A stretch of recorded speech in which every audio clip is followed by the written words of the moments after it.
Opa! Gente, é o seguinte, a minha ideia foi de contar, assim, as minhas histórias, aquelas coisas que aconteceu desde que eu nasci, né? Eu achei bem interessante porque hoje a rede social oferece, assim, um meio, é assim, bem legal de você divulgar, de você contar a sua história, para o mundo inteiro. Então, eu resolvi contar a minha. Vou contando em partes, porque não poderia ser um vídeo todo, ia ficar muito longo, não é isso? E eu já começo me apresentando. O meu nome de batismo é Enildon Bernardo da Silva. Não é Enildo, não é Nildo não, é Enildon Bernardo da Silva. Sou filho de Elias Bernardo da Silva, conhecido como Seu Elias Marceneiro, todo mundo conhece aqui em Esperança. E para você que é de fora que não conhece, ficou conhecendo agora o nome dele. O nome da minha mãe, Maria das Neves da Silva também, nascida na cidade de Montadas. Eu tenho 5 irmãos, aliás, 4, 5 comigo, não é isso?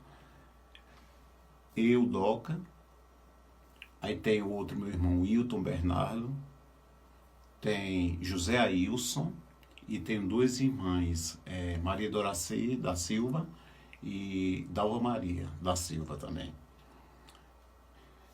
Então, gente, eu nasci na Maternidade de Esperança, Casa São Francisco de Assis, é isso mesmo, né?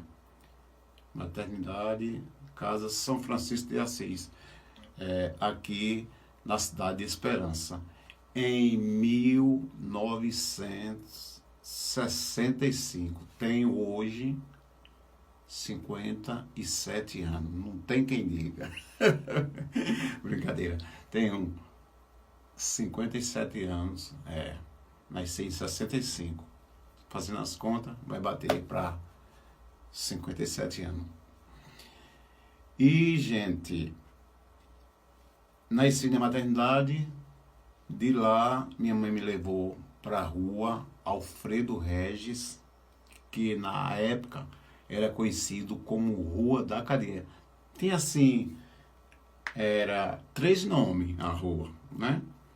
Rua conhecida como a Rua da Cadeia, hoje Rua Alfredo Regis e também Rua do Prado.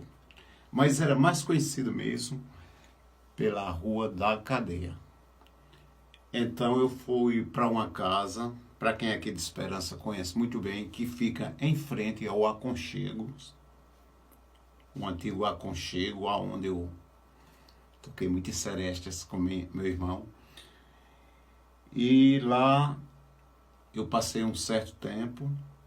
Depois me mudei para outra casa que fica na mesma rua, que fica, gente, daqui de Esperança. Eu acho que vocês vão lembrar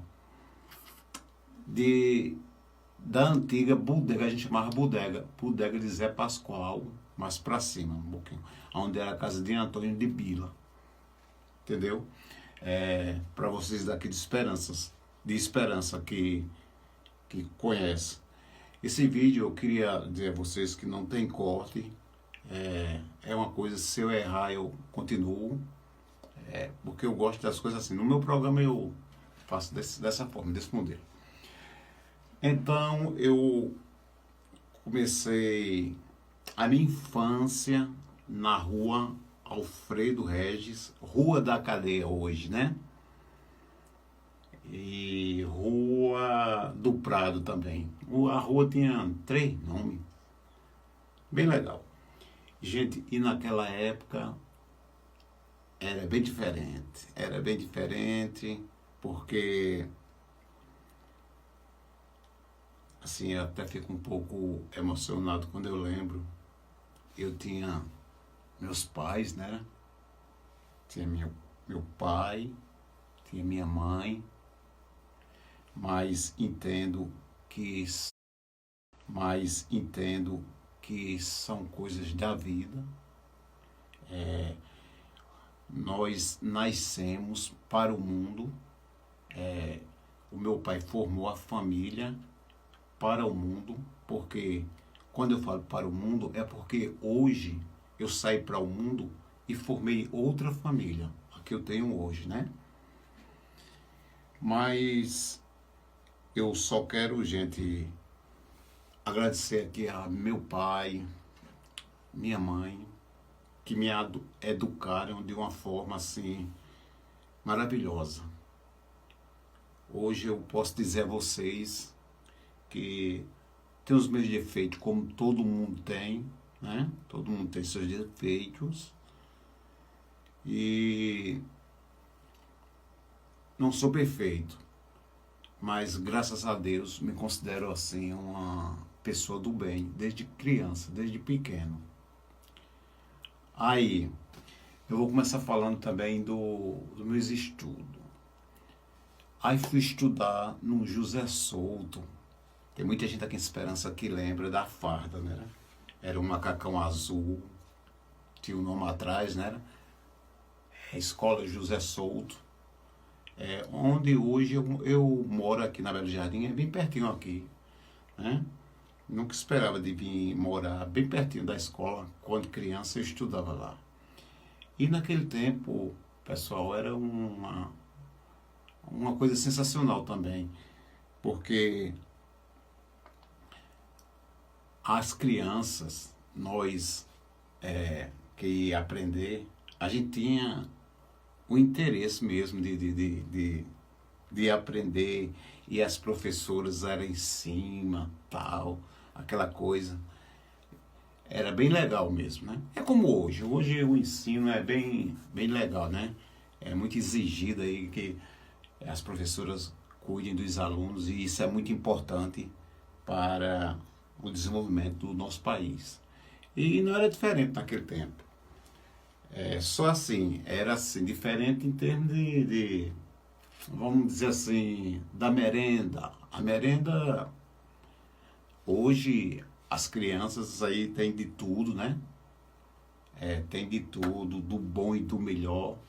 Naquele tempo era um pouquinho diferente, a gente tinha, mas não era como hoje. E isso aí é muito legal.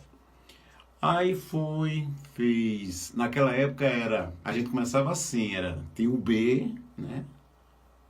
Tinha o B, depois do B você ia para a segunda série, depois da segunda série você ia para a terceira série, depois da terceira série você ia para a quarta série, e se você passasse da quarta série, aí você ia para o colégio. Era a quinta série, aí sexta, sétima, oitava, e por aí vai, não é isso? Hoje é diferente.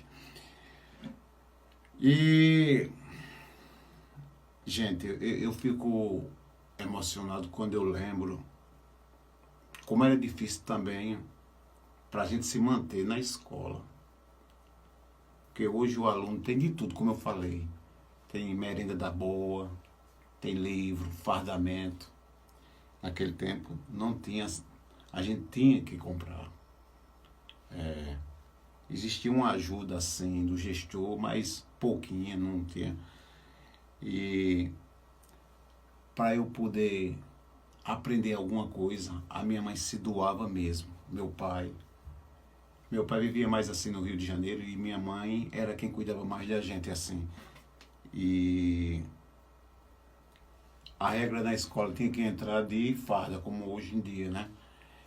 Era um macacão azul, por sinal, eu assim, dá aquela lembrança triste, mas era engraçado pelo outro lado, porque tinha que ter o sapato preto. Se você não tivesse com um macacão azul com o nome atrás, José Souto, e o sapato preto, a diretora não deixava você entrar na escola. E o que acontecia? Rapaz, na época, a dificuldade era grande financeiramente. E meu pai, eu lembro como hoje, no Rio de Janeiro, batalhando, trabalhando para mandar o sustento da gente para cá, né? O pessoal daqui do norte ia para o sul para ganhar a vida lá fora, para manter, né, as famílias aqui, muita gente. E meu pai não foi diferente, foi um deles. Então ele ia para o Rio, ficava lá trabalhando de pedreiro e mandava as coisas para nós. Mas aquela coisa, a gente notava que era aquela coisa difícil mesmo, era uma situação difícil financeiramente falando. Aí voltando à escola, eu tinha que estar com um sapato preto, eu e meu irmão Ailson. Como minha mãe não tinha condição de comprar o sapato, então o que é que ela fazia? Faria não, fazia. Ela pegava umas lamparinas, o pessoal aqui do Nordeste conhece muito, de zinco, colocava o gás dentro, aí botava uma espécie de uma lã de algodão, que chama-se pavi, né? E tocava fogo. Aí subia a fumaça, ela colocava um pedacinho de compensado, alguma coisa assim. Aí a fumaça pegava embaixo, o fogo, aí ia formando assim, tipo uma gomazinha, uma natazinha. Dali pegava um pouco de álcool. Aí tinha uns sapatos lá em casa que a gente ganhava do pessoal de fora, dos outros países. Eles doavam, se eu não me engano, era da Holanda, vinha para Esperança, vinha para Montadas. Chamava assim, ele chamava isso aí da papa. Aí a gente chegou a papa, tem roupas, ele mandava roupas, mandava sapato, mandava tudo, né? As pessoas que ajudavam a gente. Aí eu tinha o sapato cavalo de aço na época. E meu irmão também, do mesmo que a gente pegou dessa coisa da papa, que vinha de fora dos outros países. Então aquela tirna que minha mãe tirava, né? Da lamparinazinha que ela colocava, ela colocava álcool e fazia uma espécie de uma tinta. Só que aquela tinta saía. Aí passava um sapato, pintava o sapato todinho. Ficava bem pretinho, brilhando, coisa mais linda do mundo.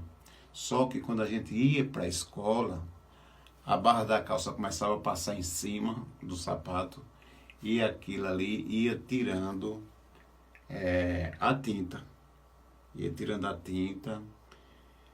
Quando era com pouco tempo, o sapato estava vermelho, do mesmo jeito, que era assim uma cor meio avermelhada, não é isso? Aí, quando era com pouco tempo, tava o sapato lá, vermelho do mesmo jeito. E a diretora olhava assim, mas ela entendia que a situação era difícil. Mas a gente conseguia entrar, mas a gente estudava. Obedecia aos professores. Gostar de estudar ou não gostar é uma coisa. E obedecer os professores dentro da classe era outra com a gente. Na verdade, nós aqui nunca gostamos de estudar mesmo assim. Eu vou estudar para ser um médico, ser um engenheiro, ser isso e aquilo. Não. A gente levou mais para o lado da música, como vocês sabem. Mas voltando lá atrás, aí a gente se comportava bem na sala de aula, obedecia bem a professora. Mas assim, o que me marca mesmo da época do estudo é essa coisa do sapato, que a gente não tinha condição. Aí tinha o lanche lá, o nome que eles davam lá era ponche. Ponche é muito antigo. É da época de conga, de quichute. Quem tivesse um quichute na época era rico, né? Um conga já era mais ou menos, né? E a gente tava com um cavalo de aço, que era doado pelo pessoal de fora, dos outros países, da Holanda, Inglaterra. E a gente via a dificuldade do meu pai, da minha mãe costurando também para segurar a gente. Eu só tenho uma coisa a dizer. Meu pai, minha mãe, assim, foram umas pessoas, sei não, que se doaram mesmo para os filhos. Por isso que hoje, todos nós temos nossos defeitos, mas assim, eu me orgulho dos meus irmãos. Porque são pessoas assim que nunca fizeram mal a ninguém, nunca levaram mal para ninguém. Defeito tem, porque todos nós temos nossos defeitos, né? Mas assim, dar trabalho aos nossos pais, a gente nunca deu. Graças a Deus. Uma vez eu ouvi uma frase do meu pai falando no local de trabalho dele, para um senhor lá que, assim, uma coisa que ele se orgulhava era dos filhos, que nunca tinha trazido problema para ele em casa, né? Quando se fala de problemas, problemas assim, coisas mais complicadas, que levam à justiça, aquela coisa. Graças a Deus, nunca aconteceu isso aí. Então, gente, isso é uma parte do primeiro vídeo que eu resolvi fazer e ir contando a minha historinha, né? Desde de criança, quando nasci. Eu finalizo esse, que é o primeiro, depois vem aí o segundo, contando mais histórias. A gente tem várias histórias para contar, muita engraçada, triste, muitas histórias. Então, eu aguardo vocês no